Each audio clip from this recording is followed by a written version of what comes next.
కాంగ్రెస్ పార్టీని ర్యాలీ చేయగలిగాడు రేవంత్ రెడ్డి. ప్రతిపక్షాలని గందరగోళపరచగలిగాడు.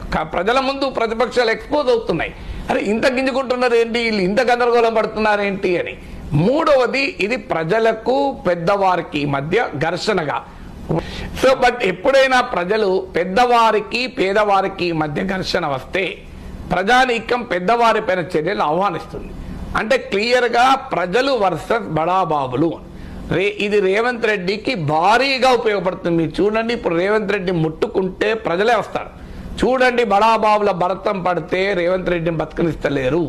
చూడండి, నాగార్జున సంగతి తెలిస్తే బతకనిస్తలేరు. చూడండి, రాజకీయ నాయకుల సంగతి తెలుస్తానంటే పాపం రేవంత్ రెడ్డిని బతకనిస్తలేరు.